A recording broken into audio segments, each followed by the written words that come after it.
बिस्मिल्लाहिर्रहमानिर्रहीम। Lecture number 5 में हम पढ़ने लगे हैं cost of production of cost of production जो है जैसे हमने पढ़ा था कि quantity is the function of labour and capital. और जब आप लेबर और कैपिटल को हायर करते हैं तो जाहिर है आप इनपुट जो हैं जब हायर करती है फर्म तो उसके कॉस्ट भी होते हैं। तो cost is the function of production कि अगर प्रोडक्शन जो है आप बढ़ाएंगे तो कॉस्ट भी बढ़ेंगे और अगर प्रोडक्शन कम करेंगे तो ज़ाहिर है कॉस्ट कम होंगे। तो यहाँ पे सबसे पहले थोड़े से कॉन्सेप्ट हैं जो कि हमें सीखने इस चैप्टर से पहले, और फिर उसके बाद हम आगे जा सकते हैं। सबसे पहले हमें जो है सीखना चाहिए फिक्स्ड कॉस्ट क्या होते हैं। जैसे ये शॉर्ट टर्म कॉस्ट हैं जिसमें जो है वो या आप कह सकते हैं कि जिसमें फिक्स कॉस्ट भी हों और वेरिएबल कॉस्ट भी हों उसको आप शॉर्ट टर्म कॉस्ट कहेंगे। जबकि लॉन्ग रन में कोई फिक्स कॉस्ट नहीं होते हैं, लॉन्ग रन में सारे वेरिएबल हो जाते हैं, सारी चीज़ें वेरिएशन जो है ना वो लॉन्ग रन में होती है। तो फिक्स कॉस्ट जो हैं these are the cost which remains fix. जैसे कि आप इसकी एग्जांपल ले सकते हैं कि रेंट ऑफ द बिल्डिंग है, जैसे कैपिटल जो आपने मशीनरी पे इन्वेस्ट किया है वो है, इंटरेस्ट है, डेप्रिसिएशन, इंश्योरेंस, मैनेजमेंट सैलरी या परमानेंट जो आपकी फैकल्टी होती है उसकी सैलरी जो होती है उसको भी आप फिक्स कॉस्ट में लेते हैं।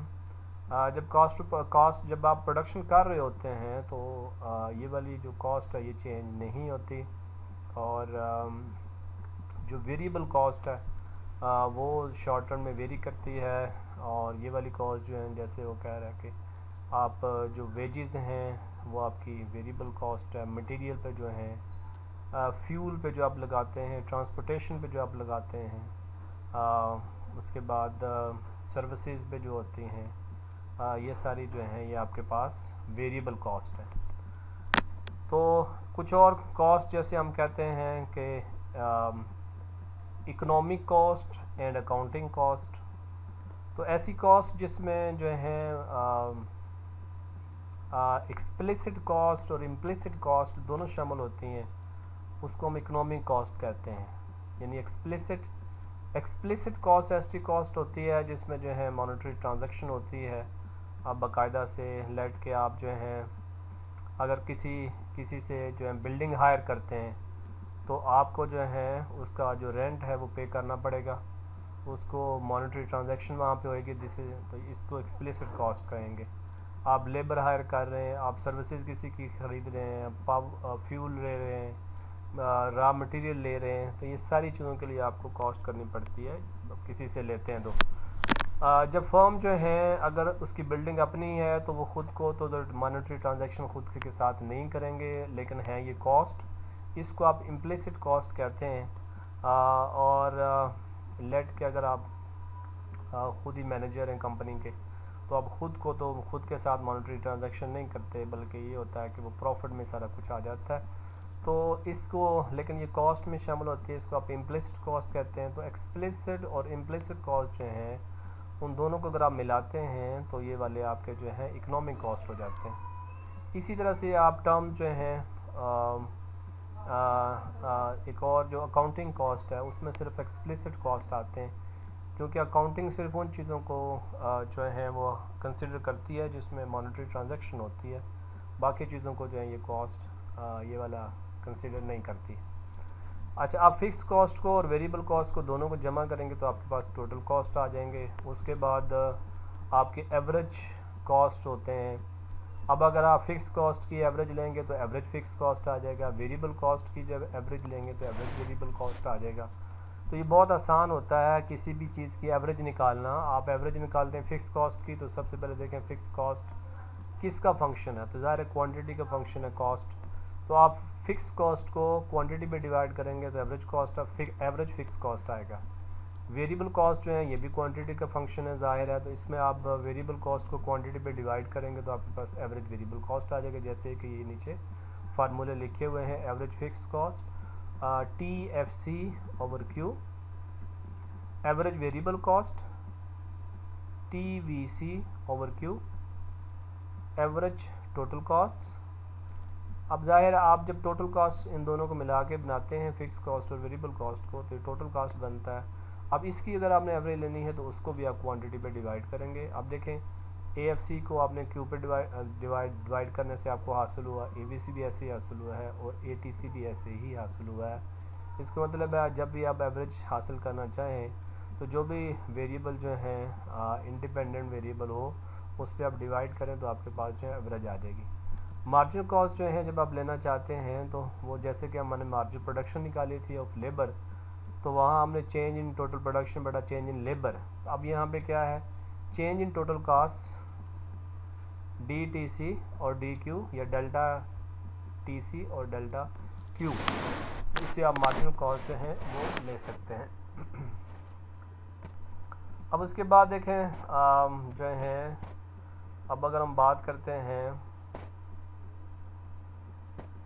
ये कुछ एग्जांपल्स हैं, देखें जैसे सैलरीज ऑफ एडमिनिस्ट्रेटिव स्टाफ है, दीज आर फिक्स कॉस्ट और एक्सपेंसेस फॉर बिल्डिंग डेप्रिसिएशन और repair, expenses for land maintenance, the rent of building use product for production. तो ये सारे जो हैं फिक्स कॉस्ट में आते हैं। वेरिएबल कॉस्ट में ये एग्जांपल्स कुछ हैं, the cost of raw material, the cost of direct labour, the running expenses of fix capital such as fuel, electricity, power. तो ये सारे जो हैं आपके पास फिक्स कॉस्ट। अब देखिए टोटल फिक्स कॉस्ट की जो डायग्राम है वो बता रही है कि अगर आपके $100 लेट के रेंट है या $100 किसी भी परमानेंट स्टाफ की सैलरी है लेट, तो ये देखें एक्स एक्सिस पे जो है वो है प्रोडक्शन या एक्स या क्वांटिटी, और आपके वाई एक्सिस पे जो है आपके हैं कॉस्ट। तो ये आपके पास फिक्स कॉस्ट है। और इसमें देखें ये हॉरिजॉन्टल लाइन शो करती है कि अगर आपकी क्वांटिटी बढ़ती भी है तो आपके जो टोटल फिक्स कॉस्ट हैं वो सेम रहते हैं, यानी क्वांटिटी कम हो या ज़्यादा हो। एक दफ़ा जब आप बिल्डिंग हायर कर लेते हैं, जब आप उनसे जो है वो तय कर लेते हो कि रेंट कितना होगा, उसके बाद आप चाहे प्रोडक्शन करें ना करें, आप फैक्ट्री को बंद रखें या कुछ भी करें, ये बहुत ज़्यादा प्रोडक्शन भी करेंगे तो ज़ाहिर है आपके जो एक तय हुआ है एग्रीमेंट है जो रेंट के ऊपर, उसमें कोई फ़र्क नहीं पड़ेगा। उसके बाद वेरिएबल कॉस्ट है, इसकी आप डायग्राम देखें तो ये जो है वाई एक्सिस के ऊपर उसी तरह से टोटल वेरिएबल कॉस्ट और इसके ऊपर एक्स एक्सिस के ऊपर क्वांटिटी है। तो सबसे पहले देखें आप जो है इसमें, आप देखें इसमें जो है एक ट्रेंड पाया जाता है जिसको आप कहते हैं कि ये ट्रेंड जो है वो टोटल वेरिएबल कॉस्ट बढ़ रहे हैं लेकिन डिक्रीजिंग रेट से, और ये जो है उसके बाद जो इसका दूसरा फिनोमेना है वो ये है कि ये बढ़ रहे हैं लेकिन इंक्रीजिंग रेट से। अब अगर आपको याद हो कि हमने जो है टोटल कॉस्ट जो है टोटल प्रोडक्शन जो है जब हमने लॉ ऑफ वेरिएबल प्रोपोर्शन पढ़ा था तो उसमें जो है हमने जो है टोटल प्रोडक्शन जो है उसमें बिहेवियर देखा था कि बिहेवियर उसका क्या है। तो उसमें जो है हमने बिहेवियर जब देखा था तो उसमें सबसे पहले जो टोटल प्रोडक्शन है वो टोटल प्रोडक्शन जो है वो पहले बढ़ती है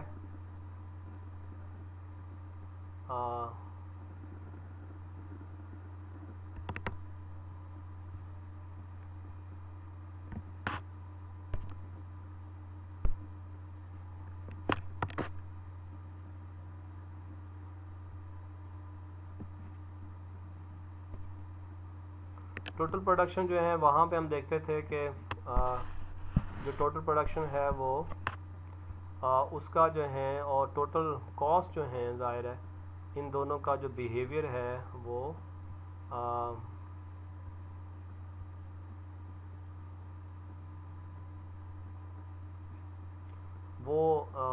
एक दूसरे के ऑपोजिट होगा। तो यहाँ पे देखें टोटल वेरिएबल कॉस्ट जो है वो पहले तो ये वाला इंक्रीज़ कर रहा है और उसके बाद जो है यानी इंक्रीज़ कर रहा है डिक्रीजिंग रेट से और फिर इंक्रीज़ कर रहा है इंक्रीजिंग रेट से। टोटल प्रोडक्शन जब आपने देखा था वहाँ पे लॉ ऑफ वेरिएबल प्रोपोर्शन में, क्योंकि ये वाला जो है इसको एक्सप्लेन करता है लॉ ऑफ वेरिएबल प्रोपोर्शन, तो इसमें ये है कि वहाँ पे टोटल प्रोडक्शन बढ़ती थी पहले इंक्रीजिंग रेट से और फिर बढ़ती थी डिक्रीजिंग रेट से। यहाँ पे उसका उलट है, वो इंक्रीजिंग से बढ़ती है तो ये डिक्रीजिंग से बढ़ रहा है, और उसके बाद जो है वो अगर डिक्रीजिंग से बढ़ती है बाद में टोटल प्रोडक्शन तो ये इंक्रीजिंग से बढ़ रही है। तो इनका जो बिहेवियर है वो वाला जो बिहेवियर है वो एक दूसरे के ऑपोजिट है, वो बिहेवियर जो है ऑपोजिट है इनका एक दूसरे के। अच्छा, उसके बाद देखें ये सबसे पहले ये ऐसे इन्वर्टेड एस की तरह, तो ये टीवीसी की इसकी शक्ल है। मैंने फिर बता रहा हूँ कि अगर आपने इसको समझना है तो आपको ये देखना चाहिए कि प्रोडक्शन का और कॉस्ट का जो बिहेवियर होगा वो एक दूसरे के ऑपोजिट होगा। टोटल प्रोडक्शन में आपने देखा था कि वो इंक्रीज़ करता है इंक्रीजिंग रेट से, ये इंक्रीज़ कर रहा है पहले डिक्रीजिंग रेट से, और फिर ये वो इंक्रीज़ करता था डिक्रीजिंग रेट से, अब ये इंक्रीज़ कर रहा है इंक्रीजिंग रेट से। तो एक दूसरे के ऑपोजिट चलते हैं। उसके बाद आप दोनों कॉस्ट को जमा करते हैं, फिक्स कॉस्ट और वेरिएबल कॉस्ट को, तो आपके पास ये फिक्स कॉस्ट भी है वेरिएबल कॉस्ट भी है। जब आप दोनों को ऐड करते हैं तो इसमें बिहेवियर जो टोटल कॉस्ट में जो बिहेवियर आ रहा है वो देखें आ रहा है वेरिएबल कॉस्ट का। अब इसमें बिहेवियर क्यों आ रहा है, क्योंकि ये जो टोटल फिक्स कॉस्ट है ये तो जो है ये सेम रहता है, इसका सेम बिहेवियर है। तो टोटल वेरिएबल कॉस्ट जो है देखें ये ज़ीरो से स्टार्ट हो रहा है, क्योंकि अगर क्वांटिटी ज़ीरो है, ये ऐसे कॉस्ट होते हैं जो क्वांटिटी के साथ चेंज होते हैं। अगर क्वांटिटी ज़ीरो है तो ये ज़ीरो होंगे, अगर क्वांटिटी जो है वो बढ़ती है तो वेरिएबल कॉस्ट बढ़ते हैं। अब टोटल वेरिएबल कॉस्ट और फिक्स कॉस्ट आप सम करते हैं तो फिर इसलिए जो है टोटल कॉस्ट जो है वो यहाँ से स्टार्ट हो रहे हैं वाई इंटरसेप्ट से, और ये भी बिल्कुल उसी तरह उसके पैरेलल जाएंगे। तो इसलिए इसमें बिहेवियर जो है वो चूँकि वेरिएबल कॉस्ट में होता है इसलिए वेरिएबल कॉस्ट का बिहेवियर इसमें आएगा। और टोटल कॉस्ट अगर डायग्राम आप एक्सप्लेन करना चाहें तो टोटल प्रोडक्शन का जो बिहेवियर है उसके ऑपोजिट जो है ना इसने चलना है। ये भी देखें पहले इंक्रीजिंग रेट से डिक्रीजिंग रेट से ये बढ़ रही है डिक्रीजिंग रेट से, और अगर वहाँ हमने देखा था तो टोटल प्रोडक्शन इंक्रीजिंग रेट से, जैसे कि बोला था मैंने कि लेबर की एफिशिएंसी शुरू में बहुत ज़्यादा होती है तो इसलिए जो है वो बहुत तेज़ी से बढ़ती है। उसके बाद जो है ये इंक्रीजिंग रेट से बढ़ रहा है, और वहाँ पे हमने देखा था कि जो टोटल प्रोडक्शन है वो डिक्रीजिंग रेट से बाद में जब एफिशिएंसी कम होती है तो उसके बाद जो है ये रवैया इसमें आता है टोटल कॉस्ट के अंदर। उसके बाद एवरेज कॉस्ट है, एवरेज फिक्स कॉस्ट की अगर हम देखें तो फिक्स कॉस्ट को चूँकि क्वांटिटी पे डिवाइड करते हैं तो डिवाइड करने से वो वाली जो उसकी अमाउंट होती है वो कम से कम होती हुई उसके बाद नीचे गिरती है, और फिर आहिस्ता आहिस्ता वो एक्स एक्सिस के पैरेलल चलनी शुरू हो जाती है, लेकिन इसको वो टच नहीं करती। एवरेज वेरिएबल कॉस्ट जो है इसमें आप टीवीसी को डिवाइड करते हैं। देखिए formula AVC is equal to TVC over x, यानी टोटल वेरिएबल कॉस्ट को आप क्वांटिटी पे डिवाइड करते हैं तो आपके पास ABC आ जाता है।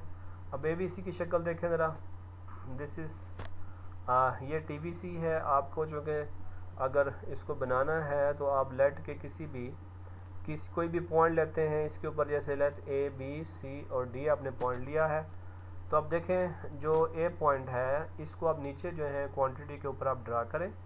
अब जितनी क्वांटिटी है और ये जो वैल्यू है A इसको y एक्सिस की तरफ ले जाएं। अब जो यहाँ पे A पे वैल्यू है y की और जो x की वैल्यू है, आप y की वैल्यू को x की वैल्यू पे डिवाइड करेंगे तो आपके पास ABC की पहली A वैल्यू आ जाएगी यहाँ पे। फिर यहाँ पे B की जो है वैल्यू है उसको ये इधर जो नीचे x एक्सिस की वैल्यू है आप इस पे डिवाइड करेंगे, यानी B ओवर Q2, तो आपके पास एक वैल्यू आएगी B, वो आप यहाँ पे लेंगे। उसके बाद C जो है ओवर Q3, तो आपके पास एक C पॉइंट आ जाएगा, दैट इज़ मिनिमम पॉइंट। उसके बाद D आप लेंगे तो D एक और जो है इंक्रीजिंग पॉइंट आपको मिलेगा, तो वो भी कैसे आएगा कि D पे जो वैल्यू है कॉस्ट की टोटल वेरिएबल कॉस्ट की वो और ओवर क्वांटिटी, तो आपके पास D वैल्यू आएगी। अब ABCD को मिलाया आपने तो आपके पास एक U शेप्ड ऑलमोस्ट कर्व मिला है जिसको आपने ABC कहा है। तो अब ABC जो है इसका ये है कि पहले ये है इसका बिहेवियर ये है कि पहले शुरू में ये गिरता है variable cost, average variable cost.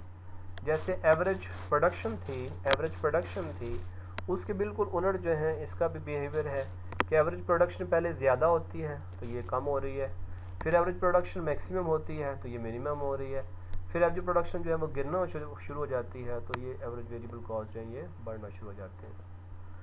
तो इस तरह से आप इसको ड्रा कर सकते हैं। इसी तरीके से आप जो है शॉर्ट रन एवरेज कॉस्ट या short run average total cost, यहाँ पे टोटल कॉस्ट है, जैसे आपने टीवीसी को जो है वो डिवाइड करके इसके ऊपर पॉइंट लेके डिवाइड करके आपने पॉइंट निकाले हैं, इसी तरीके से आप जो है SATC भी ड्रा कर सकते हैं। यानी जैसे आपने ABC ड्रा किया है वैसे ही आप SATC ड्रा कर सकते हैं। उसके बाद आ गया मार्जिनल कॉस्ट। मार्जिनल कॉस्ट का जो फार्मूला जो है वो है DTC, यानी change in total cost because change in quantity. तो ये आपके पास मार्जिनल कॉस्ट आ जाएगा।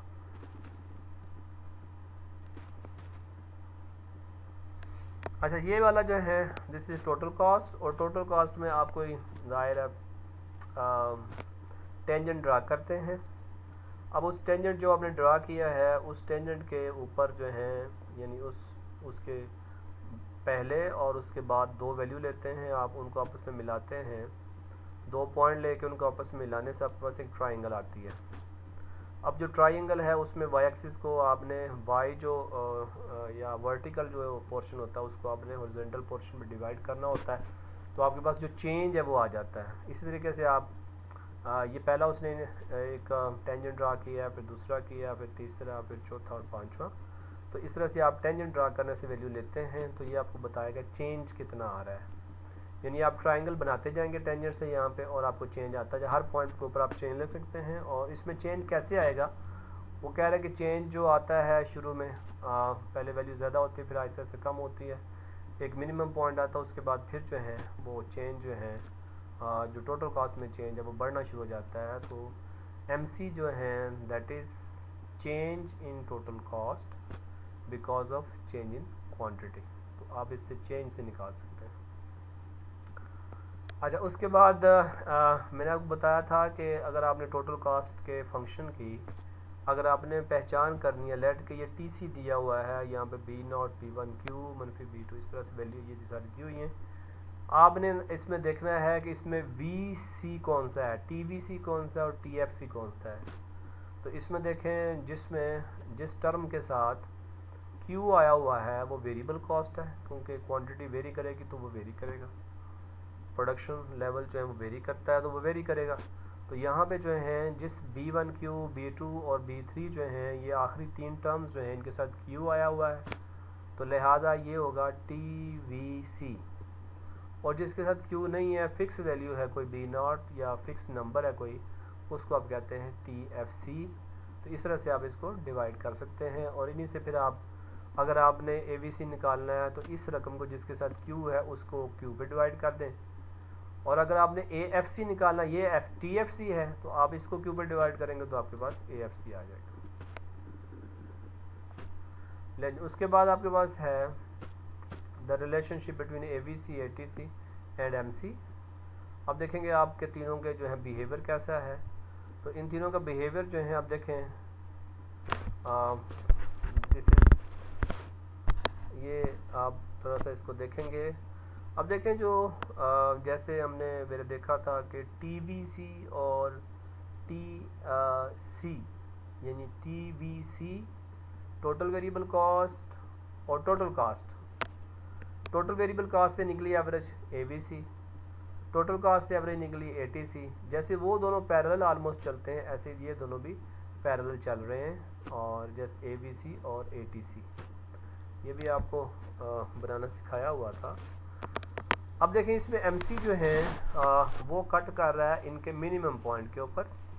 अब आपको ये बनाने का इसमें तरीका ये होता है कि आप जो ABC का मिनिमम पॉइंट है वो पहले आना चाहिए और ATC का मिनिमम पॉइंट बाद में रखें आप, ताकि ये बिल्कुल वर्टिकल लाइन ना बनानी पड़े, क्योंकि ये लेट के हॉकी नुमा ऐसे आप जैसे टिक लगाते हैं ऐसे टिक लगानी है आपने, और ये मिनिमम पॉइंट जो है ABC का पहले होगा और ATC का उसके ऊपर बिल्कुल मिनिमम पॉइंट नहीं होगा, बल्कि उसके राइट साइड पे जो है मिनिमम पॉइंट होगा। इस तरह से आप जो है ना MC बना सकते हैं। और AFC का भी आपने रवैया देखा कि वो ऊपर से गिरता है और फिर उसके बाद जो है अच्छा, उसके बाद जो है हम देखते हैं कि what is the relationship between MC and ABC। तो आप देखें 3 रिलेशनशिप नज़र आ रहे हैं यहाँ पे। एक तो ये है कि ये जो ABC है सबसे पहले, ये ऊपर है और MC नीचे है, तो आप कह सकते हैं कि एक बिहेवियर ये है कि ABC is greater than MC, और उसके बाद दूसरा इसमें जो उनका बन जाता है रिलेशनशिप, उसमें दोनों जो हैं बराबर भी हो जाते हैं, यानी MC is equal to ABC, और फिर उसके बाद MC ऊपर चला जाता है, तो आप कहते हैं कि MC is greater than ABC। MC उस वक्त लेस होता है जब ABC फॉल कर रहा होता है, और MC उस वक्त ग्रेटर होता है ABC से जब ABC इंक्रीज कर रहा होता है।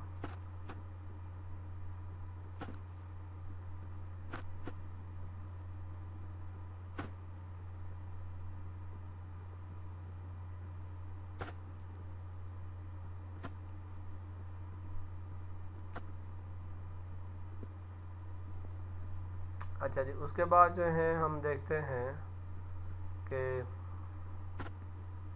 MC अगर निकालना हो किसी भी क्वेश्चन में तो MC कैसे निकालते हैं। ये देखें एक फंक्शन दिया हुआ है, let TC is the function of Q, तो आगे उसने उस फंक्शन Q का जो है वो डेरिवेटिव लिया है विद रिस्पेक्ट टू Q, तो आपके पास MC आ जाएगा। यानी कोई भी जब आपको फंक्शन दिया जाएगा आपने उसका डेरिवेटिव लेना है विद रिस्पेक्ट टू Q और उसका MC आ जाएगा। The relationship between short run per unit production and cost curves, ये रिलेशनशिप जो है ये मैंने पहले बात की है इसके ऊपर कि जो है हमें this is the relationship between, ये देखें उसने आपको बताया है,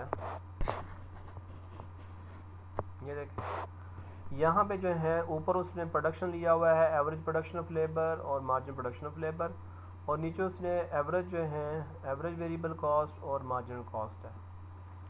तो आप देखें बिल्कुल जो मार्जिनल प्रोडक्शन है उसके बिल्कुल ऑपोजिट जो है वो मार्जिनल कॉस्ट है। आप अगर इसके बिहेवियर देखें तो यहाँ पे MPL जो है वो इंक्रीज़ कर रही है जबकि आपकी जो MC है वो डिक्रीज़ कर रही है। जब ये आपका MPL जो है वो मैक्सिमम है उस वक्त आपकी जो MC है वो मिनिमम है। उसके बाद MPL जो है वो डिक्रीज़ कर रही है तो आपके पास जो MPL है MC है वो इंक्रीज़ कर रही है। जहाँ पे APL और MPL इक्वल हैं वहाँ पे ये वाले दोनों इक्वल हैं, MC और ABC। और लास्ट रिलेशनशिप जो या उनके आपस में बनता है वो ये है, देखें MPL जो है वो डिक्रीज़ कर रहा है तो MC इंक्रीज़ कर रहा है, APL डिक्रीज़ कर रहा है तो ABC इंक्रीज़ कर रहा है। तो इसका मतलब एक पॉइंट हमें यहाँ से मिला है वो ये है कि short run average variable cost and marginal cost curves are the mirror reflection of their production, short run average production and MPL curve. Mirror reflection जो ये है, आप देखें अगर आप जब मिरर में आप खड़े होते हैं तो आपको उलट नज़र आता है, यानी आपका जो वहाँ पे दायां कान है वो आपको बायां नज़र आ रहा होता है और बायां जो होता है वो दायां नज़र आ रहा होता है। This is mirror reflection. तो यहाँ पे देखें ये MPL ऊपर जा रहा है और आपको जो नज़र आ रहा है MC वो नीचे को नज़र आ रहा है। यहाँ MPL जो है वो मैक्सिमम है और इधर MC जो है वो मिनिमम है। MPL जो है वो कम हो रहा है और यहाँ पे MC देखें ज़्यादा हो रहा है। तो this is complete mirror reflection के उसके ऑपोजिट जो है बिहेवियर जो है आपको नज़र आ रहा है। इसी तरह से APL और ABC का बिहेवियर जो है वो भी आपको ऑपोजिट नज़र आएगा।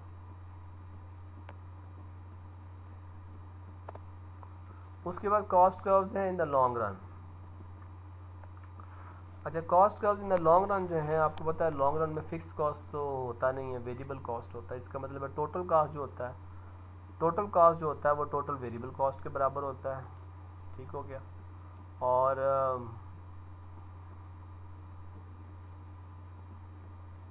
एवरेज जो होता है वो LAC जो होता है वो एवरेज कर्व्स होता है।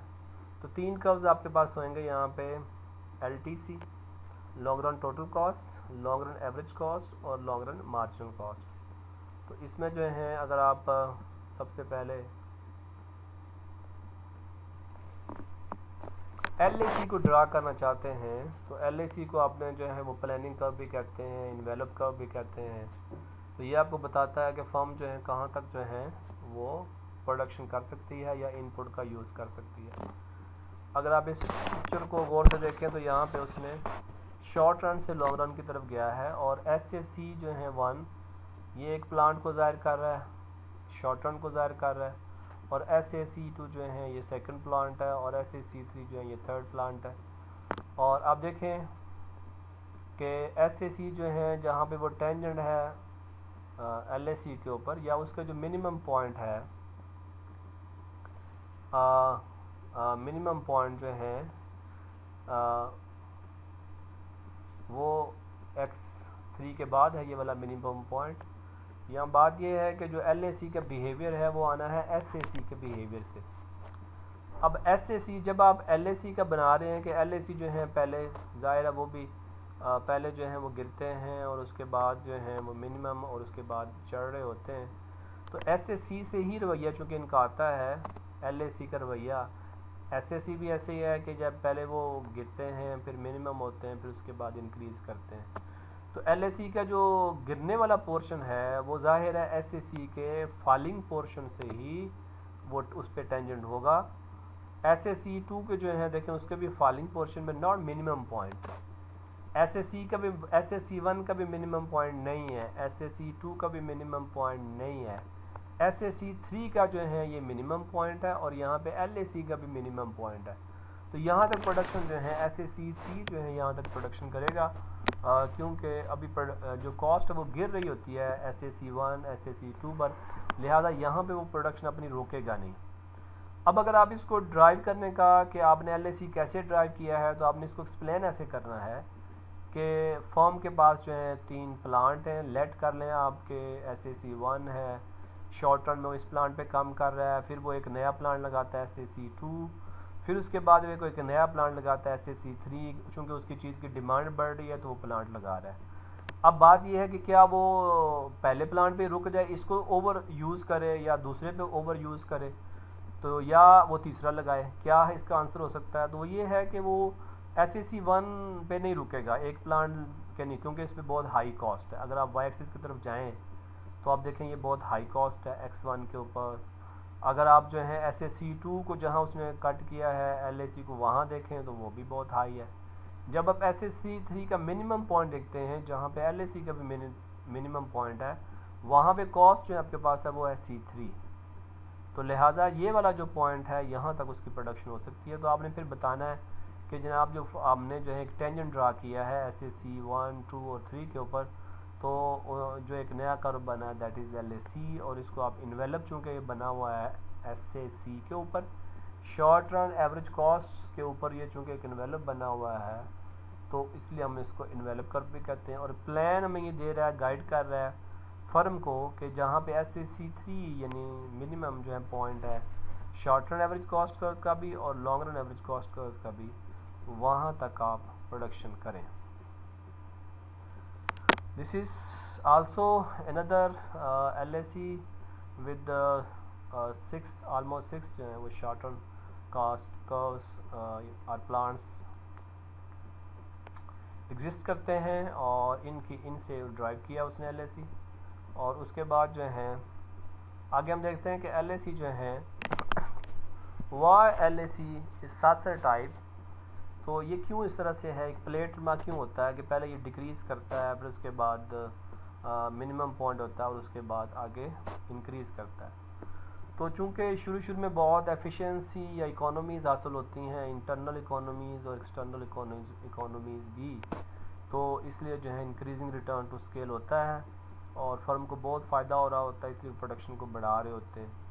और मिनिमम पॉइंट के ऊपर कांस्टेंट रिटर्न टू स्केल चल रहा होता है कि एफिशिएंसी जो होती है वो at optimal point optimal level पे होती है, इसलिए जो है वहाँ पे मिनिमम कॉस्ट होती है। और उसके बाद जो कॉस्ट बढ़ना शुरू हो जाती है तो इसका मतलब वहाँ पे जो है वो डिसइकोनॉमी स्टार्ट हो गई हैं, और इसलिए जो है ना ये कॉस्ट जो है बढ़ना शुरू हो गया। The long run marginal cost curves, और इसको अगर आपने ड्रा करना है तो थोड़ा सा जो है आपको इसको ध्यान देना पड़ेगा।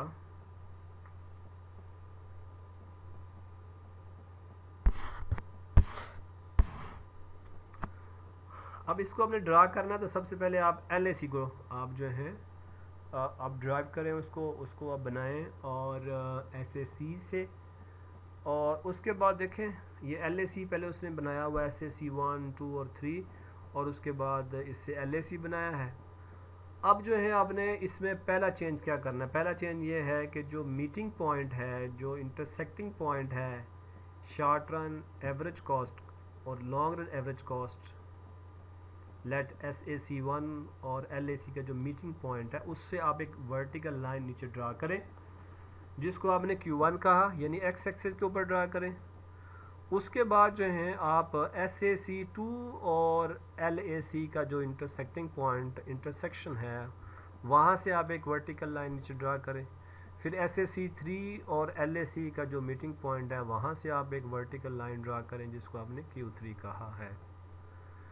अच्छा, अब जो है आपको पता है कि स्टेज नंबर 2 या पॉइंट 2 जो आपने ज़हन में बिठाना है, पहला आपने बिठा लिया Q1, Q2, Q3 जो हैं ये कहाँ से लेने हैं, और दूसरा पॉइंट जो है वो ये है कि आपको ये पता है कि SMC जो हैं या मार्जिनल कॉस्ट जो हैं एवरेज कॉस्ट को उसके मिनिमम पॉइंट पे कट करता है। SAC3 जो हैं वो फॉल कर रहा है जब उसने LAC को इंटरसेक्ट किया है। अब जब SMC जो है उसको इंटरसेक्ट करेगा SAC को, तो फॉलिंग पॉइंट से नहीं करेगा बल्कि उसके जो मिनिमम पॉइंट है वहाँ से करता है, क्योंकि उनका रिलेशनशिप ये है कि वो मिनिमम पॉइंट जब SAC का होता है वहाँ पे MC और AC या ABC इक्वल होते हैं। तो SMC1 जो है उसके मिनिमम पॉइंट पे कट कर रहा है। इसी तरीके से SMC2 जो हैं वो SAC2 के मिनिमम पॉइंट पे कट करेगा, और SMC3 जो हैं वो भी SAC3 जो हैं उसके मिनिमम पॉइंट पे कट करेगा। अब देखें जो मीटिंग पॉइंट है SMC1 और SAC1 का, वो वाला मीटिंग पॉइंट वो LAC के मीटिंग पॉइंट से वो डिफरेंट है, लेकिन SAC3 के ऊपर जो हैं SMC, SAC और LAC ये तीनों जो हैं ये इक्वल हैं। इन तीनों का जो है यानी जहाँ SMC उनको कट कर रहा है LAC को और SAC को, वो वाला मिनिमम पॉइंट है Q3, तो यहाँ पे जो है वो इक्विलिब्रियम होगा। तो अब जब जो हैं वर्टिकल लाइंस, अब नंबर 3 ये है कि वो वर्टिकल लाइंस जहाँ पे SMC 1, 2, 3 को कट कर रही हैं उनको पॉइंट ABC का नाम दें, और उन ABC को जो है आप जब जॉइन करेंगे उनसे एक लाइन ड्रा करेंगे तो वो आपके पास LMC जैसे कि नज़र आ रही है यहाँ पे एक डॉटेड लाइन जो है वो LMC को ज़ाहिर कर रही है। तो एक दफ़ा फिर सुन लें क्योंकि ये थोड़ा सा मुश्किल है। ये कैसे बनाना है आपने, इसमें पहला पॉइंट ये है कि आपने जो है SAC और LAC के जो इंटरसेक्शन है वहाँ से वर्टिकल लाइन एक्स एक्सिस पे ड्रा करनी है, जिससे आपके पास क्वांटिटी आ जाएगी। नंबर 2 ये है कि SMC और SAC जो हैं इनका इंटरसेक्टिंग करवाना है, और इसमें ख्याल रखना है कि SMC जो हैं वो SAC को मिनिमम पॉइंट पे कट करता है। और नंबर 3 ये है कि जहाँ पे वर्टिकल लाइंस को SMC कट कर रहा है वहाँ पे पॉइंट ABC ले लें, और फिर उन पॉइंट्स को मिलाएं तो आपके पास LMC आ जाएगा। This is the whole story of जो है cost of production. The next lecture will be almost will be about the market structure and its comparison or equilibrium of the firms in different markets. So I'll see you in next lecture. Okay, Allah Hafiz.